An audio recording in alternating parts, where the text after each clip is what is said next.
India ने क्या किया, चले इंडिया की बात हो रही है। सो बस तैयार होके बड़ा मैं आई थी, आपने न्यूजीलैंड लिया तो सोचा बदल दूं, बट रही न्यूजीलैंड के साथ। आई थिंक ओवरऑल वही बात है कि इंडिया बहुत अच्छी क्रिकेट खेला है, इसमें कोई शक नहीं है। शुरू में देखा कि इंडिया से भी आज फील्डिंग में अगर देखें तो चांसेस दोनों टीम्स ने आज वो फील्डिंग का स्टैंडर्ड नज़र नहीं आया, प्रेशर ज़रूर नज़र आ रहा था। बट रोहित शर्मा, उनकी कैप्टनसी की जितनी बात की जाए, जिस टाइम पे वो चक्रवर्ती को इस टूर्नामेंट में लाए, 2 मैचेस शुरू के नहीं खिलाए, ज़रा बीच में लाए, और फिर आज जब कुलदीप यादव को वो लेके आए हैं 11वें ओवर में, सारे मैचेस में अगर आप देखें तो कहीं 25वें 30वें ज़रा लेट उनको लेके आए थे। बट वो जो एक रचिन रविंद्रा की विकेट थी उस टाइम पे, आई थिंक वो भी एक गेम चेंजिंग मोमेंट था। और कैप्टनसी बहुत आउट क्लास थी आज अगर रोहित की बात करें। और फिर वही बात है कि मोमेंटम उस तरह का नहीं मिला अगेन न्यूजीलैंड की बैटिंग को। 20-25 रन वो शॉट ज़रूर थे, अच्छी फाइट की न्यूजीलैंड ने, काफ़ी अच्छी फाइट की अगर कैचेस पकड़ लेते। बट इंडिया, जैसे शोएब भाई ने भी बात की थी कि ऐसे चेज़ में आपको फिनिशर्स चाहिए, और उन्होंने शो किया कि दे हैव देम। और एक बहुत क्लिनिकल परफॉर्मेंस ओवरऑल टूर्नामेंट में, बहुत कम होता है कि आप अनबीटन टूर्नामेंट जीत जाते हैं। That is what India has achieved.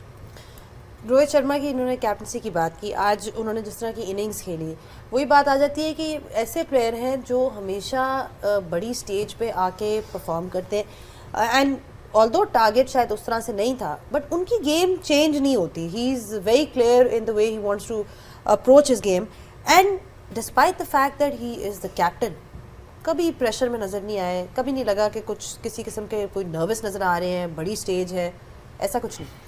सबसे पहले तो इंडियन टीम को बहुत बहुत मुबारक, विनिंग द चैम्पियंस ट्रॉफी, और किसी से मैच नहीं हारे, तो बहुत बहुत मुबारक हो आपको, आपके सिस्टम को, आपके थिंक टैंक को, जितने भी स्टेक होल्डर्स हैं, and even as a nation big congratulations to you guys. अब आ जाएं रोहित शर्मा की, चाहे बैटिंग पे बात करें चाहे लीडरशिप पे बात करें।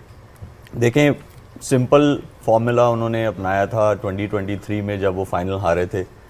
आफ्टर लूजिंग अर्ली विकेट्स उन्होंने मीटिंग की, उन्होंने कहा that's how we gonna play. उन्होंने अपने लिए डिसाइड किया, फिर उन्होंने टीम के प्लेयर्स के लिए डिसाइड किया, और वो उस पर उन्होंने काम करना शुरू कर दिया। अब उस चीज़ की, उस मीटिंग के जो ग्लिम्सेस हैं वो अब आपको नज़र आ रहे हैं। एक आपको 2024 में नज़र आया वर्ल्ड T20 टाइटल, एक आज आपको नज़र आया चैम्पियंस ट्रॉफी का वो।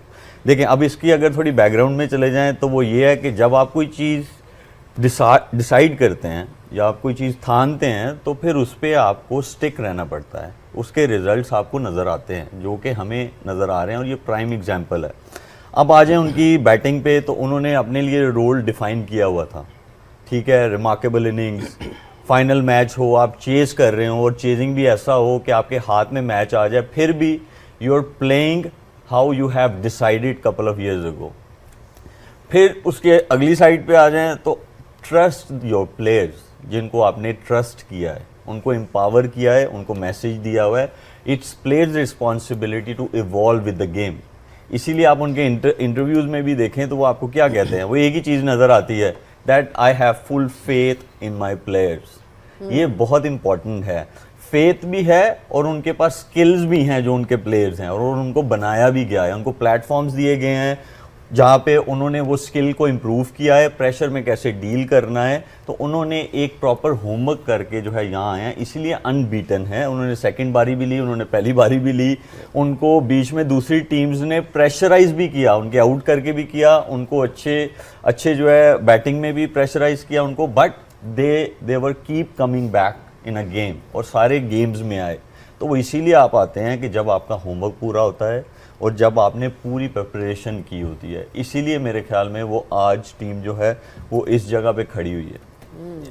और हाफिज़, अभी शोएब अख्तर ने भी कहा कि कंसिस्टेंसी की बात है, 3-4 साल से एक प्लानिंग नज़र आ रही है। लास्ट 3 ICC इवेंट्स में सिर्फ एक मैच हारे हैं इंडिया, वो था वर्ल्ड कप का फाइनल ऑस्ट्रेलिया के अगेंस्ट। तो इससे नज़र आता है कि उनका एक किस तरह का रन चल रहा है। और अभी इंटरव्यू भी देख रहे थे मैच के बाद, विराट कोहली और शुभमन गिल खड़े हुए थे, और एक लाइन मुझे ऐसी कैची लगी उसमें कि उन्होंने बोला कि शुभमन गिल को देख के लगता है कि अगले 8-10 साल के लिए वे इन गुड हैंड्स। सो ये जो transformation of talent and power एक बेटन है, वो बड़ी सिस्टमैटिक है और वो रिजल्ट्स में नज़र आती है।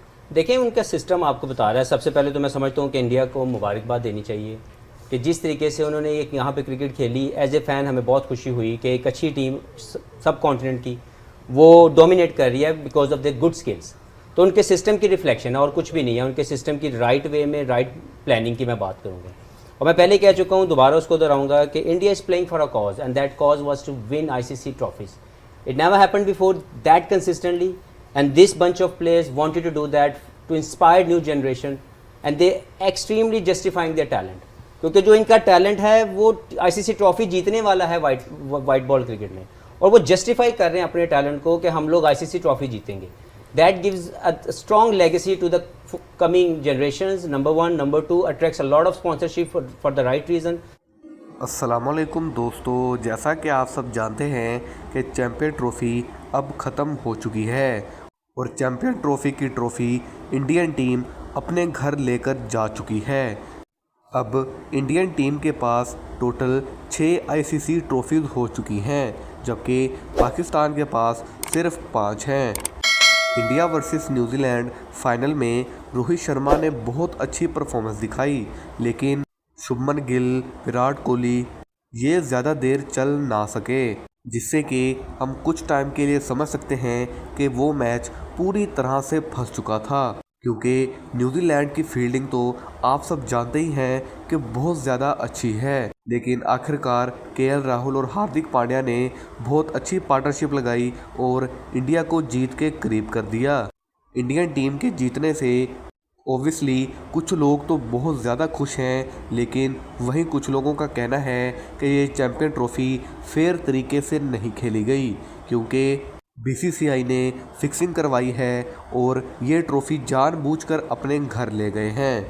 इसकी वजह यह है कि बाकी सब टीमों ने ओवरऑल ट्रैवल किया है पाकिस्तान से दुबई, दुबई से पाकिस्तान, लेकिन वाहिद इंडियन टीम सिर्फ एक ऐसी है जिसने अपने सारे के सारे मैचेस दुबई स्टेडियम में खेले हैं। लेकिन देखें, ये इस बात से तो इनकार नहीं किया जा सकता कि इंडियन टीम एक बेस्ट टीम है, लेकिन लोगों की ये बात भी अपनी जगह ठीक है कि इंडियन टीम ने अपनी मर्ज़ी से खेला है, इसलिए बीसीसीआई आईसीसी से भी पावरफुल है, इसीलिए उनकी ही चलेगी।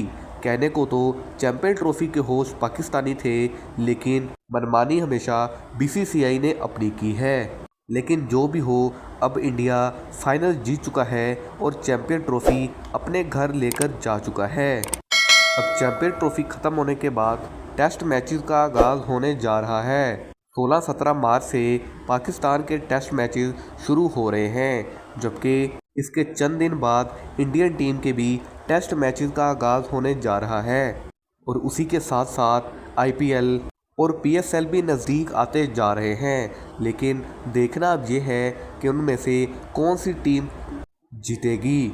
क्रिकेट के रिलेटेड लेटेस्ट अपडेट जानने के लिए हमारे चैनल को सब्सक्राइब कर दीजिए, क्योंकि क्रिकेट की लेटेस्ट अपडेट आपको सबसे पहले यहाँ मिलेगी।